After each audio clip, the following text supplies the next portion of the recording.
So first thing we got to consider is, what is a vitamin? Vitamin or vitamin. Vitality, Amin Ra. We get our sustenance from the sun, Amin Ra, right? The Egyptian god, as they say, or Neter. So we get our vitality from the sun, or we get our sustenance from the sun. So as an example, from sun exposure to skin contact, we get vitamin D. Now, 90% of Americans are vitamin D deficient. 90% of Americans are vitamin D deficient. This means that when a person is vitamin D deficient, what are some of the symptoms? Some of the symptoms are depression, anxiety, and in acute forms, suicide. So what we can clearly see now, when you look at races that's having problems living under the sun, when you look at races having problems living under the sun, you have to take into consideration the mass murders, mass shootings. I bet you if they did a statistic on vitamin D deficiency and the mass shootings, you would really say, oh, sweat. The people having problems living under the sun are bugging to freak out. And then even when you look at us going to work, the working class, the working class have become vampires, so to speak. And so the reason why I say the working class have become vampires is because when they go to work, it's dark. And most times, our people can get a job. They got to get a job in the downtown area where there's skyscrapers or buildings scraping the sky or blocking the sun. And then when they get off of work, it's dark. And then if you're in the city areas like New York, to go to work, you got to go underground or be in the subway. So by the time you get free time on your day off, what happens? You get to go to the club because you missed the sun most of the week. So the moon is not a luminescent body of itself. It gets its light from the sun. So you don't get the full 19 rays from the sun spectrum that you're supposed to get as a melanite. What winds up happening is you're only getting moonlight, which makes you a lunatic. Lunis. So Monday in Spanish is what? Lunis. The moon is lunar, right? And what did we see when we watch those werewolf movies? People become lunatics because you're only getting the moon's light as opposed to the sun's light. And that's the problem. We're not getting enough of the sun's light, so we're becoming deficient, and therefore it's hard to sustain ourselves not getting all of the sun's rays or impact from its full spectrum. Those real deep. Vitamins are very important, but the problem with vitamins is that the ones you receive in your tablets or those capsules, you're only going to get 10% of what you're looking for out of a whole bottle. You take that whole bottle of vitamins and you probably won't get the impact you're looking for no further than 10% of a vitamin out of a whole bottle. That's a fact, because vitamins are produced naturally from sun exposure. Absolute fact. So you got cobalamin, which is an organism that's produced in the small intestine that detoxifies your melanin. This is a trace mineral and or can only be produced by way of sun exposure. So for you to get a efficient and successful melanin detox, to clean your melanocytes, right, to purge them of toxins, and remember there's two different melanins that you got to consider, and that's neuromelanin and neuromelanin. One is skin melanin and the other one is brain and central nervous system melanin. So if you don't get to detox your brain and central nervous system melanin, you could become deranged. Your thought process can be compromised. And so it's very important to get B12. But the alphanumerics for B12 would allude to something that's inorganic or something that's not alive. But cobalamin is actually what B12 is. Amin again, as in sun. So B12 is actually cobalamin in its unpure form. Cobalamin is the organism birthed in the small intestine that's responsible for detoxing your melanocytes. Unfortunately, we have to use as a source B12. But once you hear those alphanumerics, you would never presume that B12 is supposed to be an organism providing the same job. In fact, when you hear about B12, no one ever even tells you about detoxifying the melanin. Secondly, if you want B12, you have a circadian rhythm. So this means that at certain choice hours of the day, vitamins are produced due to sun exposure. So if you want B12, you can get B12 between 9 a.m. to about 10:30. You also can get B12 when the sun is near zenith, around 4 o'clock, 4:30, 5 o'clock.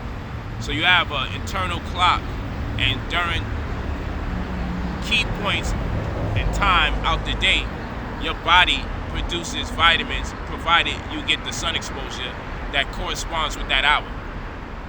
Otherwise, you have to get these fake things they call pills, these vitamins that they're selling inside of bottles. And it really is never going to be as effective as actually getting the sunlight. But you have to get those supplements to supplant the activity you're lacking in, because you're working most of the time, not getting the sun that you need throughout the day. So my suggestion to people is always to look at your week and break up the hours out the day in the week in which you get sun exposure. So let's say Monday, you say, yo, I'm gonna make a concerted effort to get sun exposure from 7 a.m. to 10 a.m.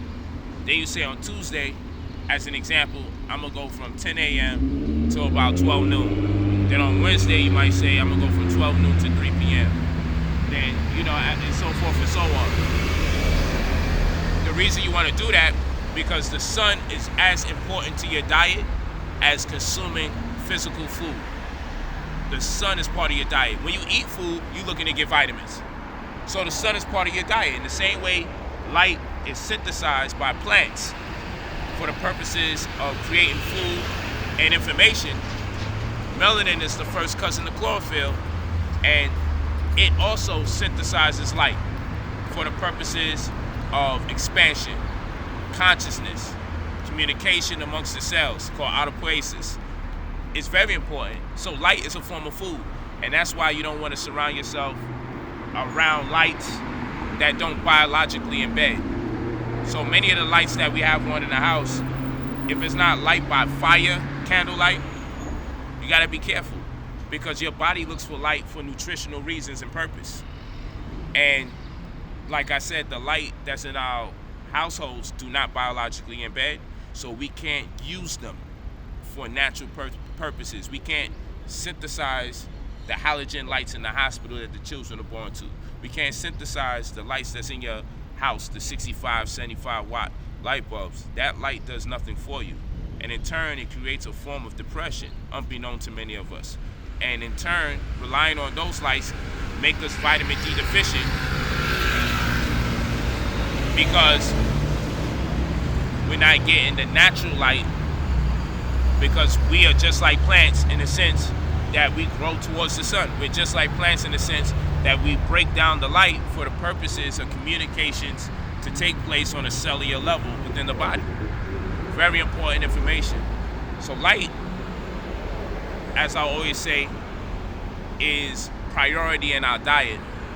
And I oftentimes tell people, the darker you are, the lighter you are, because full spectrum light solidified, the sun's full spectrum, when full spectrum light is solidified, it constitutes a melanocyte or melanin cell. Therefore, the more pigmented you are, the lighter you are. So the darker you are, the lighter you are. You understand? So light-skinned people are really dark people, right? And then white people are actually the colored people. White people are actually the colored people because you can see all the different colors in their veins.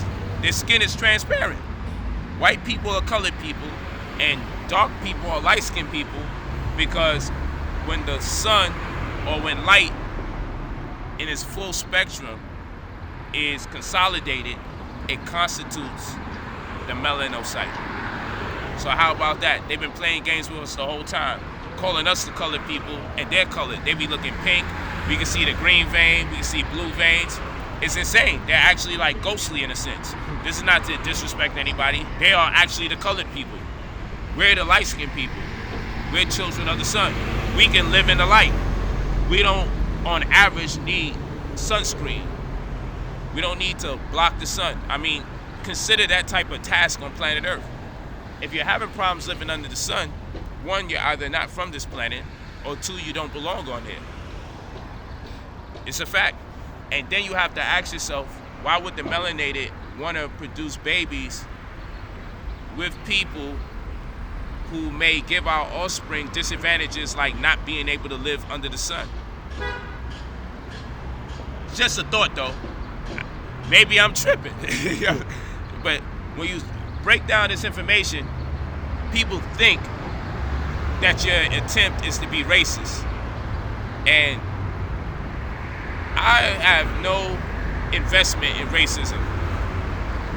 You know, I've learned through my travels, having gone to Hong Kong, gone to Thailand, you know, various places in Europe, Ghana, Dubai, Jamaica, Cayman Islands, you know, I've learned, Canada, UK, I've learned throughout the course of my travels that there are some genuine people on planet Earth of all races.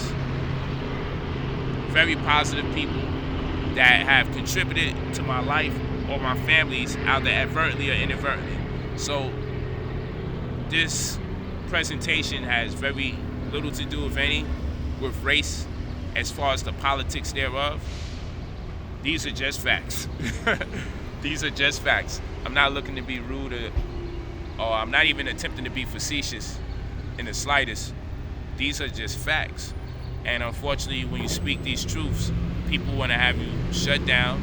They want you to be silenced because there's a lot at stake. A lot of years were put into tying into the vine. And that means when you say tying to the vine, that's a term where people are genetically infiltrated.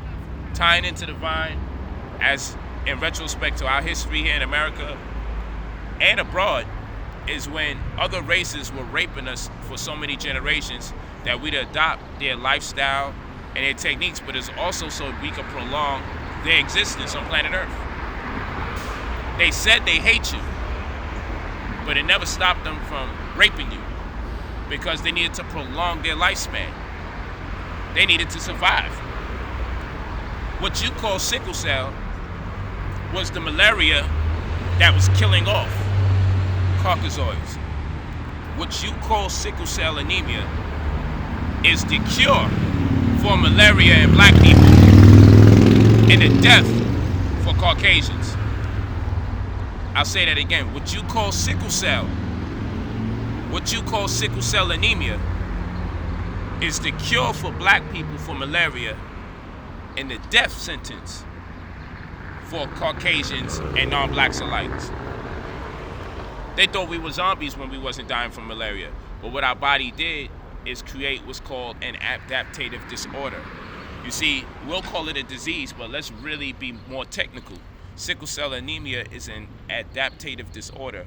And what this means is that this is a scenario that's written off as a disease primarily because we've been displaced or dislodged, subject to different environmental conditions that would kill others.